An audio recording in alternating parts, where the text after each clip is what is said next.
요한복음은 예수님이 어떤 분인지에 대해서 말하고 있는 책이죠. 모든 복음서가 다 마찬가지입니다. 마태나 누가, 또한 마가 복음까지 다 일컬어서 다 예수님에 관한 이야기인데, 특히 요한복음은 예수님에 대해서 좀 더 하나님 관점에서 예수님은 하나님이시다라는 것과 또한 그분을 통해서 어떠한 역사가 일어나는지, 즉 하나님께서 예수님을 이 땅에 보내셔서 이루고자 하시는 뜻이 무엇인지에 대한 조금 더 이해가 깊은 책이라고 하면 아마 여러분들이 요한복음을 읽으실 때 도움이 될 것 같습니다. 즉 예수를 믿지 않는 사람들에게는 예수를 믿게 하는 것이고, 믿는 사람들에게 있어서는 계속 믿어서 영생을 누리게 하려는 그러한 목적을 가지고 있지요. 그런 가운데 오늘 본문에서는 세례 요한이 등장합니다. 그런데 세례 요한의 등장은 우리가 잘 알다시피 예수님의 앞서 보냄을 받은 자라는 그러한 인식을 갖고 있지요. 즉 예수님에 대해서 알리는 사람이라는 것입니다. 그런데 문제는 뭐냐면, 세례 요한이 등장했을 당시에 이 세례 요한의 모습이, 그리고 그가 행한 말씀과 행한 행동들이 예사롭지 않았다는 것이죠. 또한 그는 심지어 세례까지 베풀었습니다. 이러한 행동은요, 그의 남다른 행색, 아시죠? 어떤 행색이었는지? 분명히 그는 제사장 가문이었거든요. 그럼에도 불구하고 성전에 있는 것이 아니라 성전과 관계없는 광야에 서 있었고요. 또한 제사장 직분의 옷들을 입은 것이 아니라 야생의 옷, 낙타 털옷과 같은 것을 입었고요. 메뚜기나 석청 같은 것을 먹었을 뿐만 아니라 그가 전한 말씀은 또한 그들이 이전에 듣고 있었던, 성전을 통해서 제사장들과 또한 율법학자들, 바리새인들을 통해서 들은 말씀과 다르고, 게다가 무엇을 행했냐면 세례까지 베풀었다는 것이죠. 이러한 모습은요, 당대 유대인들에게 굉장히 충격적으로 다가왔습니다. 그래서 어떻게 생각했냐면 세례 요한을 메시아가 아닌가라고 생각했다는 것이죠. 메시아가 아닌가. 그래서 오늘 첫 번째 질문도 그러잖아요. 내가 누구냐라는 거예요. 그 얘기 속에 뭐예요? 내가 메시아냐? 우리가 기다리는 바로 그런 의미가 담겨 있다는 것이죠. 그러니까 즉 세례 요한 너는 도대체 누구냐라는 것입니다. 세례 요한 너는 도대체 누구냐? 그것에 대해서 물을 때 세례 요한이 답변을 합니다. 우리 19절 말씀 함께 읽어볼까요? 19절과 20절입니다. 함께 읽겠습니다. 유대인들이 예루살렘에서 제사장들과 레위인들을 요한에게 보내어 내가 누구냐 물을 때 요한의 증언이 이러하니라. 요한이 드러내어 말하고 숨기지 아니하니 드러내어 하는 말이 나는 그리스도가 아니라 한데. 먼저 유대인들이 예루살렘에서 제사장들과 레위인들을 보냈다라는 이야기는 당시 종교계가 세례 요한에 대해서 굉장한 궁금증 내지는 위험인자로 보고 있었다는 말이에요. 위험인자. 즉 자기가 전하는 말들, 자신들이 전하는 말과 다른 말을 하거든요. 근데 그 말들이 어때요? 백성들에게 파급력 있게 듣는 사람들에게 다가왔다라는 것이죠. 심지어 우리가 다른 복음서를 보면 알듯이 세례를 받으러 와. 이건 세례 받는다는 건 나중에 보고 이야기했죠. 말이 안 되는 거거든요. 당시 세례에 대한 개념과 세례 요한이 세례를 행하는 그 모습은 전혀 다른 것이었습니다. 그래서 심지어 바리새인들까지 세례를 받으려고 온단 말이에요. 분명히 아닌데, 세례를 받을 일이 아닌데. 게다가 그가 전하는 말들은 당시에 종교 지도자들에게 있어서 커다란 그 반대였습니다. 그러니까 그들이 전하는 말들과 세례 요한이 전하는 말들이 전혀 다랐다는 얘기예요. 뭐냐면 당시 종교 지도자들은요, 야합이라고 해야 되나요? 당시 세상과 또한 권력들과 야합을 해서 그러한 권력지향적인 삶을 살고 그걸 합리화하는 말들을 많이 했단 말이에요. 아마 여러분들은 역사 속에서 그런, 우리나라에도 그런 목사님들도 계셨고 종교 지도자들도 있었다는 걸 알 것입니다. 권력과 타협해서 그 권력에 기생한다고 해야 되나요? 거기에 협력하고 하나님 말씀을 왜곡시켜 전하는 사람들, 이 당시 종교 지도자들의 모습이 대부분 그랬거든요. 근데 세례요한은 그런 삶을 살지 않았잖아요. 애초에 광야에 나가 살았고, 그쪽은 레위 지파 사람이지만 그쪽과는 아예 거리를 두고 아예 끊고 살았던 사람이니까. 그러니까 이 사람들이 도대체 정체가 뭐냐 하고 위험을 느끼고 파악하려고. 그래서 만약에 판단해서 위험 요소다 그러면 어떻게 해요? 제거해야죠. 핍박해야죠. 그러려고 데려왔습니다. 그러면서 묻는 것이 뭐예요? 네가 메시아냐? 딱 세례 요한의 행동이 딱 메시아가 하는 행동들, 메시아가 나타난다고 했을 때 나타나는 모습이 세례 요한을 통해서 나타났거든요.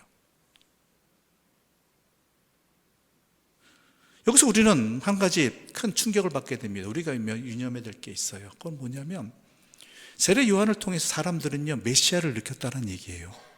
메시아를, 그리스도가 즉 히브리어는 헬라어인데 히브리어는 메시아거든요. 그를 통해서 메시아를 느꼈다는 말이에요. 오늘 우리 한국교회는, 우리 교회는, 우리 그리스도인들은요, 목사들은요, 그 사람을 통해서 예수가 느껴지느냐라는 거예요. 그 교회를 통해서 예수가 느껴지느냐. 목사가 느껴지고 교회가 느껴지는 게 아니라요, 예수가 느껴지느냐의 세상 사람들에게. 그리스도인들을 통해서 어렴풋이지만 예수를 알게 되느냐라는 거예요. 그냥 교회 다니면 복 받는다, 모든 일이 잘 된다, 이런 걸로만 끝나느냐라는 것이죠. 그건 아니거든요. 그걸 잃어버리지 않았느냐라는 것이죠. 세례 요한이 예수님께 칭찬받고 인정받은 것도 바로 이 부분입니다. 자기가 드러내야 될 것을 드러내요. 나타낼 것을 나타내요.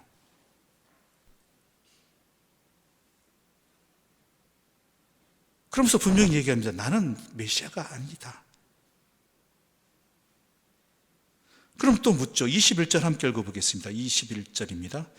또 묻되 그러면 누구냐? 내가 엘리야냐? 이르되 나는 아니라. 또 묻되 내가 그 선지자냐? 대답하되 아니라. 예, 나는 그리스도가 아니다 라는 것 분명히 말하고 있죠. 이건 당시에 그런 오해를 받을 만한 이야기입니다. 당시에 자기가 메시아라고 한 사람들이요, 역사 이래로 많이 나타났거든요. 가짜 예수들이 그러니까 메시아가 얼마나 많이 나타났다가 사라졌는데요. 그러니까 너도 그러한 사람들처럼 그런 사람들처럼 가짜가 아니라 진짜 너는 메시아냐 이거죠. 그게 느껴졌으니까. 그런데 분명히 이야기합니다. 난 아니다. 메시아가 아니다. 그럼 사람들이 또 묻습니다. 뭐라고 물어요? 엘리야냐? 이거는 구약성경 말라기 4장 5절에 이렇게 기록되어 있거든요. 여호와의 크고 두려운 날이 이르기 전에 내가 선지자 엘리야를 너희에게 보내겠다. 그러니까 구약성경의 말씀이잖아요. 예언서의 말씀이잖아요. 그러니까 그 크고 두려운 날이 이르기 전에 내가 선지자 엘리야를 보내겠다는 이 말씀에 의거해서 묻는 거예요. 그러면은 네가 메시아가 아니면 크고 두려운 날, 메시아가 오시기 전에 나타난다는 엘리야냐? 왜냐하면 엘리야는 안 죽었거든요. 그렇죠?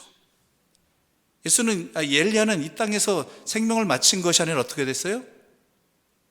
예, 불병거를 타고 승천해 버렸잖아요. 그래서 하나님이 다시 너를 엘리야를 다시 보내신 것이냐 이거예요. 그럼 세례 요한은 뭐라 그러죠? 아니다. 근데 재밌는 건요, 누가복음 1장 17절에는요 세례 요한을 엘리야의 심령과 능력으로 주 앞에 먼저 올 사람이라고 기록하고 있어요. 예수님도 세례 요한이 구약에서 오리라 했던 그 엘리야라고 세례 요한을 말하고 있거든요. 즉 세례 요한은 자기가 할 역할을 하는 것뿐이에요. 엘리야이기 때문에 하는 게 아니라 자기가 받은 사명을 전할 말씀을 전하는 것뿐이에요. 근데 그 행동들이 뭐예요? 하나님이 엘리야를 보내신 것처럼 그러한 인정을 받을 만한 일을 하였다는 거죠. 근데 본인은 나는 엘리야가 아니다 해요. 그러나 예수님이나 누가복음에는요, 그는 엘리야와 같은 사람이었다라고 말하고 있는 것이죠. 그리고 또 묻습니다. 그럼 내가 그 선지자냐? 그 선지자냐? 이게 무슨 얘기냐면은 신명기 18장 15절에 보면요, 모세가 한 말이에요. 나의 하나님, 우리 하나님 여호와께서 나와 같은 선지자 하나를 일으키시리니 너희는 그의 말을 들을지어다. 나중에 모세가 한 말은 뭐냐면 자기는 출애굽했잖아요. 출애굽을 시킨 사람이잖아요. 그러나 이것은 완전한 출애굽은 아니라는 것이죠. 하나님 나라가 임하게 되는 제2의 출애굽은 자기와 같은 선지자가 나타나서 행할 것이다. 그러므로 너희는 그의 말을 들으라고 모세가 신명기 18장 15절에서 이야기합니다. 그거에 근거해서 하는 말이에요. 그럼 네가 제2의 출애굽을 일으킬 하나님 나라가 임하기 전에 우리를 이끌 그 선지자냐, 모세가 말한. 그래서 묻고 있는데 또 뭐라 그래요? 아니라, 난 아니다. 난 아니다. 그러니까 이 이야기들은 뭐냐면요, 세상이 그 당시 유대인들이나 세상 사람들이요, 세례 요한을 그렇게 인정했다라는 거예요. 메시아인 것 같다, 진짜 하는 행동들이, 하는 행하는 일들이 엘리야인 것 같다. 어떤 사람들은 모세가 말한 그 선지자 아니냐 할 정도로 그의 행적이, 그의 선포하는 말씀이 그만큼 권위가 있었고 능력이 있었고 또한 하나님의 말씀처럼 들렸다라는 것이죠.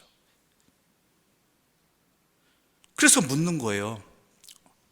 그때 뭐라 그래? 난 아닙니다. 난 아닙니다. 아니다고. 그러자 뭐라고 이야기합니까? 22절과 23절 함께 읽어볼까요? 22절과 23절입니다. 또 말하되 누구냐 우리를 보낸 이들에게 대답하게 하라. 너는 내게 대하여 무엇이라 하느냐? 이르되 나는 선지자 곧 이사야의 말과 같이 주의 길을 곧게 하라고 광야에서 외치는 자의 소리로라 하니라. 아멘. 자기 듯이 이렇게 말합니다. 나는 메시아도 아니고 엘리야도 아니고 그 선지자도 아니고. 아마 이 셋 가운데 하나만 글쎄 그럴 수도라고 명확하지 않게 이야기했어도 세례 요한의 삶은요 편안했을 거예요. 그리고 그가 행하는 일들이 어떻게 그 권위에 힘입어서 자기가 말 안 해도 글쎄만 해도 사람들에게는 매우 이런 권위 있는 존재로서 인정받고 더 많은 일들을 할 수 있었겠죠. 그런데 그는 분명히 합니다. 우리 또한 마찬가지예요. 교회도 마찬가지예요. 내가 누구인지를 제대로 알아야 돼요. 내 역할이 무엇인지 제대로 알아야 돼요. 세례 요한은요 분명히 이야기합니다. 이사야 선지자를 말을 통해서 뭐냐면 광야에서 외치는 자의 소리일 뿐이다. 외치는 자도 아니에요. 외치는 자의 소리이다라는 것이죠.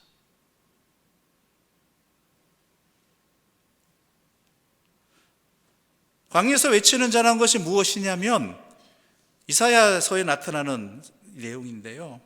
이사야서에 보게 되면은 그렇게 기록되어 있죠. 이사야 40장 3절에 보게 되면은 광야에서 외치는 자의 소리가 너에게 회복을 알려줄 것이다. 너희를 회복시킬 것이다. 포로된 너희 이스라엘 백성들을 하나님 땅에서 회복시켜 주실 것이다. 다시 세워주실 것이다 라는 말을 해요. 그런 일을 행하는 자의 나는 소리일 뿐이다 라는 것이죠. 그것 광야에서 외치는 자가 있다라는 거예요. 하나님의 말씀을 외치는 자가 있고 나는 그 소리일 뿐이다라는 것이죠. 내가 말씀도 아니고 내가 외치는 자도 아니고 나는 소리일 뿐이다. 말하는 분의 그분의 말씀을 그대로 전달하는 소리일 뿐이다라는 것이죠. 이게 신앙의 모습이고 우리 교회의 모습이 됩니다. 세상에 대해서. 우리는 우리가 영광을 받으려고 해요. 내가 그 주인공이 되려고 해요. 내 뜻이 이루어지기를 바라요. 근데 우리가 늘어낼 것은 우리 자신이 아니고 우리 교회가 아니라요. 아까도 말씀드렸지만 누구예요? 예수님이어야 돼요. 우리는 통로예요. 도구입니다.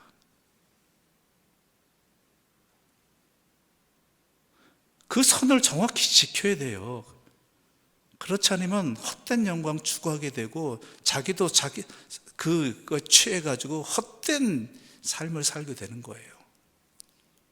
신앙인들이 교회 공동체에 얼마나 많은 그런 결과들을 얻었는데요. 목사들은 자기가 마치 무엇이라도 된 듯한 그러한 성도들이 인정해 주니까, 세상으로도 이렇게 성공하니까 예수가 보이는 게 아니라 그 목사님만 보이게 되는 것이고, 그러다 보니까 또 어떻게 돼? 교회도 예수님을 증거하는 게 아니라 세상적으로 얼마나 많은 성공을 거두고 얼마나 많은 위력이 있고 권력을 가졌느냐, 많이 소유했느냐, 이걸로 좋은 교회, 부흥하는 교회, 이런 식으로 이름을 붙여버린다는 것이죠.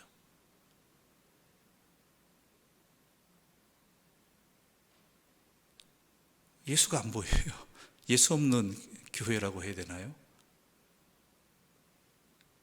예수가 보이지 않는 그리스도인이라고 해야 되나요?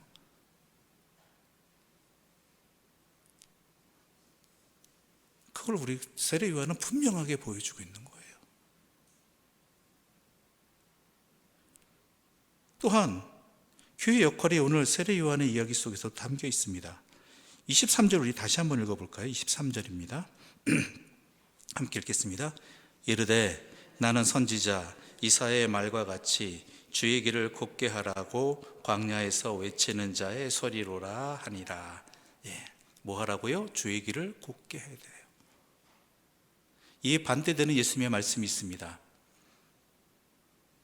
유대 종교 지도자들을 일컬어서 자기도 못 가면서 남도 못 가게 막는 회칠한 무덤이라고 그러죠. 주의 말씀이 제대로 세상에 보여지도록, 전해지도록, 들려지도록 어떻게 해야 돼요? 주님이 제대로 증거되어 주시도록 길을 곱게 하는 게 우리의 역할입니다. 우리가 하나님을 막아서는 안 되잖아요. 하나님이 제대로 보이지도 않게, 들리지도 않게, 하나님을 생각하지도 않게 그렇게 왜곡시켜버리는 것 아닙니다.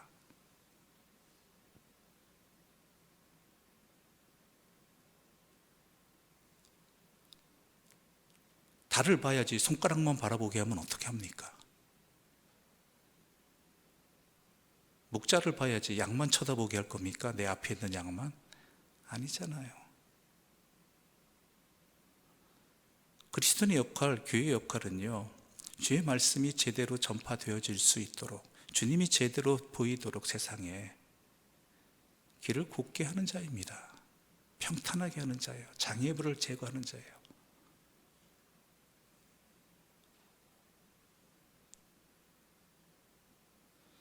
예수님이 인생의 참 주인이심을 증거하는 자가 우리 그리스도인이어야 한다는 것이죠. 세례요한의 이 말은, 이사야를 통한 이 말은요, 우리에게 분명한 우리의 역할을 말해주고 있는 것이고 교회 역할도 말해주는 것입니다.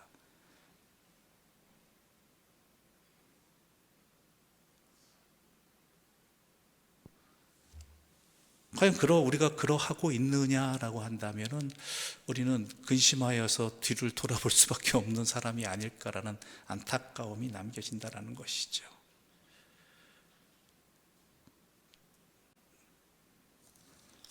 세례요한은 분명히 그래서 이야기하죠. 나는 그리스도의 길을 광야에서 외치는, 주의 길을 곱게 하라고 광야에서 외치는 자의 소리다. 우리의 사명이고 우리 역할입니다. 제대로 알자고요. 제대로 분별하자고요. 그럴 때 하나님 예수님께서 그래서 세례요한을 인정하시는 거예요. 이런 모습들이. 그래서 이 사람들은 이해 못하죠. 아니 메시아도 아니면서 엘리야도 아니면서 그 선지자도 아니면서 너는 왜 그렇게 하느냐라는 것이죠. 25절을 우리 함께 읽어볼까요? 25절입니다. 함께 읽겠습니다. 또 물어 이르되 내가 만일 그리스도도 아니요 엘리야도 아니요 그 선지자도 아닐진데 어찌하여 세례를 베푸느냐. 그러니까 네가 메시아도 아니고 엘리야도 아니고 그 선지자도 아닌데 네가 왜 세례를 베푸느냐라고 이야기해요. 여기는 이유가 있습니다. 에스겔 36장 24절부터 28절의 말씀 우리 함께 좀 읽어볼까요? 24절부터 28절입니다. 함께 읽겠습니다.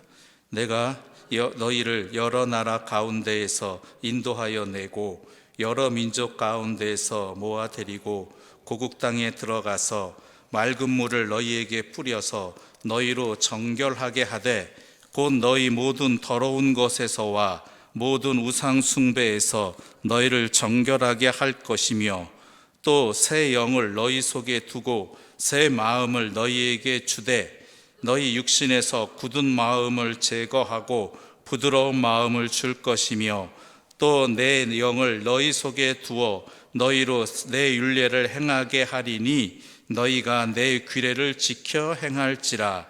내가 너희 조상들에게 준 땅에서 너희가 거주하면서 내 백성이 되고 나는 너희 하나님이 되리라. 아멘.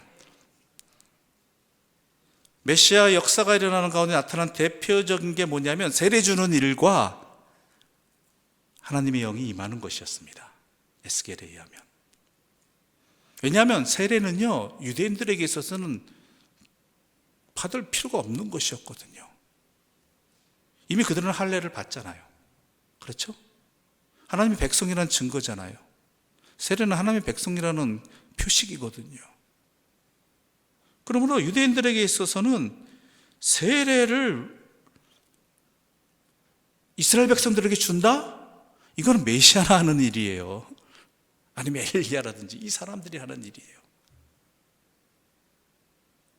그러니까 그 사는 사람도 아닌데 네가 뭔데 세례를 주냐 이거예요. 그것도 누구에게 줬어요? 유대인들에게 줬잖아요. 이방인들에게 뿐만 아니라. 자기들은 이미 개종할 필요가 없는, 그러니까 이방인들은 줬어요. 그 당시에도 세례를. 왜요?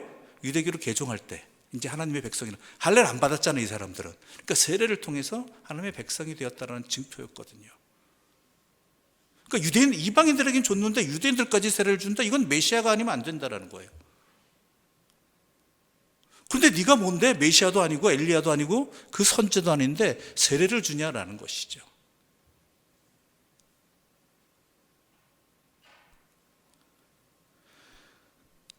그리고 또 하나님의 영이 임한다라는 것이죠. 하나님의 영이 임한다. 언제? 메시아의 때가 되면. 우리가 잘 알다시피 사도행전에 우리가 막 부러운 구절이 있잖아요. 성령이 강림하였을 때 그 성령이 충만한 사람들이 말씀을 선포하자 각 나라 말로 각 나라 방언으로 어떻게 됐어요? 사람들이 듣고 뭐 하루에 뭐 3,000명씩 5,000명씩 회개했다고 그러잖아요. 그런데요 이 감격적으로 놀라운 일들이 참 우리에겐 참 부러움이 되죠. 우리도 그런 일이 있었으면 좋겠다라고 생각을 하는데요, 그 다음에는요 조금 얼마 시간이 흐른 다음에 그 사람들 다 어디 갔나 싶을 정도 일들이 벌어진단 말이에요. 하루에 3,000명씩 5,000명씩 했으면 적어도 그 당시 인구로서 적어도 엄청난 수가, 인구 대비해서 엄청난 수가 모인 거나 마찬가지거든요.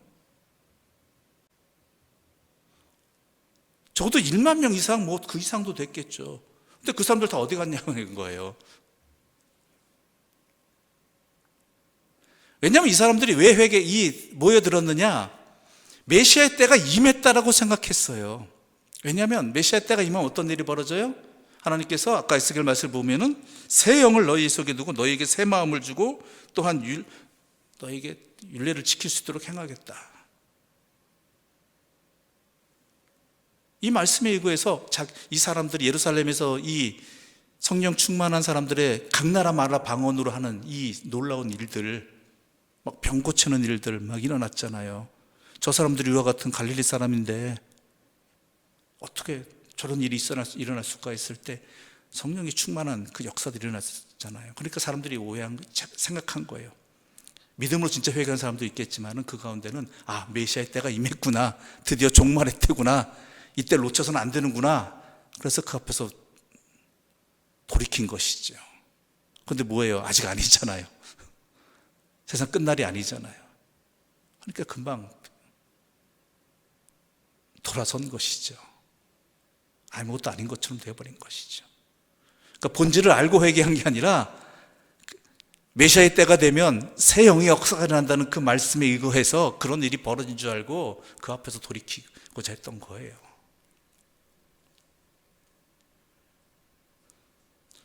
그러니까 네가 뭔데 세례를 베푸느냐고 묻고 있는 것이죠. 거기에 대해서 세례 요한은요, 전혀 다른 답을 합니다. 왜 세례를 베푸는지에 대해서 얘기를 안 해요.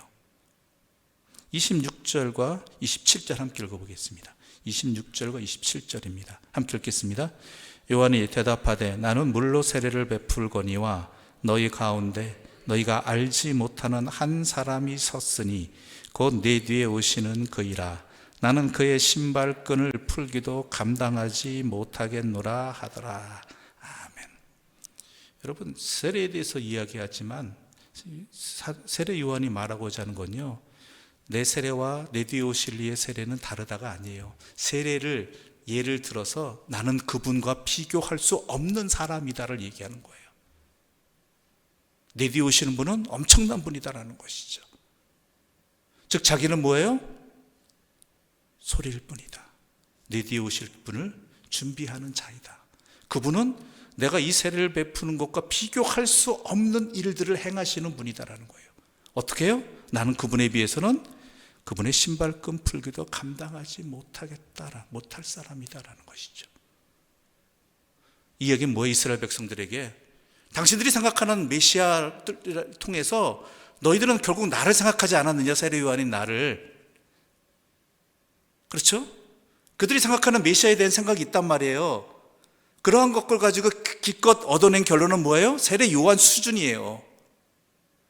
근데 세례 요한이 말하는 바는 내 뒤에 오시는 그분은요, 그분은 당신들이 생각하는 것을 넘어서는 정도가 아니라 아예 차원이 다른 분이다. 그러므로 당신들 생각으로 메시아를 판단하지 말라는 거예요. 자기 생각에 사로잡혀서 메시아는 이런 분이다, 이런 분이 일어나야 된다, 그런 것들을 판단하지 말라는 거예요. 그분은 어때요? 내가 감히 신발끈도 풀지 못할 정도의 그러한 진짜 본질이시다. 그러므로 자기 생각에 사로잡혀서 예수님을 판단하지 말아라. 예수님을 받아들여라 이거예요. 근데 사람들은 그러지 나중에 못했잖아요. 자기들이 생각하는 이 메시아 생각하다 보니까 뭐예요?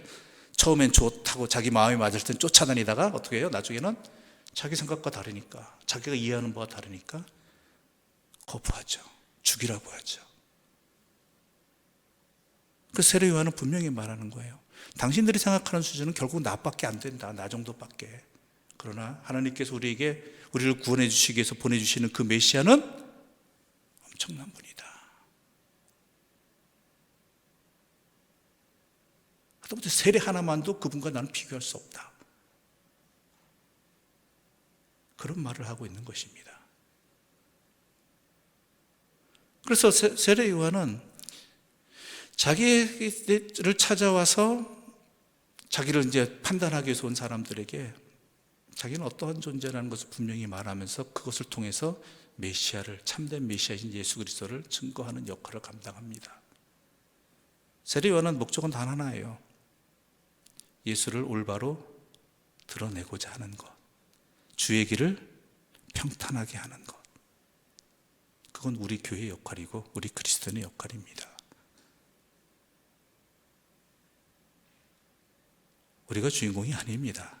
내가 인정받는 자리 아닙니다. 적어도 우리는 주의 길을 막지는 말아야겠죠. 우리를 통해서 조금이라도 내 생에 조금이라도 그 누군가에게 단 한 사람이라도 우리 교회를 통해서 예수가 보여줄 수 있다면, 아주 작은 빛이라 할지라도 제대로 보여줄 수 있다라면 아주 작은 소금과 같은 양이라 할지라도 드러낼 수 있다, 나타낼 수 있다면, 그 길을 평탄하게 할 수 있다면 그건 우리에게 너무나 감사한 일이 되는 것이고, 그게 우리의 목표가 되어야 되는 것이지요. 세례 요한의 공생애는 그렇게 길지 않은 생이었습니다. 어찌 보면 보잘것없는 생이었죠. 백성들의 인정도 막 받았지만 결국은 어떻게 돼요? 비참한 죽음을 당하게 되었죠. 그러나 그는 예수를 증거하는 자로서의 길을 평탄하게 하였고, 때로는 자기가 인정받을 수 있고 자기가 또한 백성들에게 대우를 받을 수 있는 그러한 유혹도 이겨내면서 자기 길을 끝까지 충실히 감당한 소중한 하나님의 사람이었기 때문에 예수님도 인정하신 것이고, 이만한 사람 없다라고, 그것은 또한 하나님께서 인정하신 것이겠죠.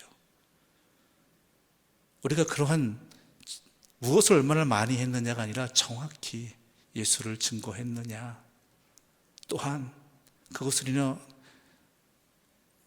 사람들이 단 한 사람이라도 하나님을 알게 되었느냐, 제대로 알게 되었느냐, 그것을 하나님께서는 기뻐 받으시고 인정하시는 것입니다. 저와 여러분이, 또한 우리 교회가 그런 역할을 감당할 수 있기를 바랍니다. 그러기 위해서 주님의 말씀 붙들고 분별하면서 기도하면서 이 사명 끝까지 감당하는 하나님의 사람들, 그래서 당신을 통해서 예수를 조금 알게 되었다, 당신네 교회를 통해서 예수를 조금이나마 경험하게 되었다 라고 말할 수 있는, 그러한 인정을 받을 수 있는 그러한 복이 우리에게 허락되었으면 참 좋겠습니다. 기도드리겠습니다. 하나님 아버지, 감사합니다. 오늘 세례 요한의 이 답변들을 통해, 질문과 답변을 통해서 우리의 모습을 돌아보게 해주시고, 또한 예수님을 또한 증거하는 것이 무엇인지, 우리의 역할이 무엇인지 알게 해주셔서 감사합니다. 간절히 소망하옵기는 우리의 삶을 통해서, 우리 교회 공동체를 통해서 하나님이 제대로 증거되어지는 그런 하나님의 소리가 되어지기를 소망합니다. 주의 길을 평탄하게 하는 주님의 도구가 되어지기를 바랍니다. 그런 하나님의 통로가 되기를 간절히 소망하오니 주여 우리에게 허락하여 주시고 사용하여 주시고, 우리가 주의 말씀 붙들고 분별하면서 이 길을 끝까지 감당하게 하여 주시옵소서. 예수님의 이름으로 기도드립니다. 아멘.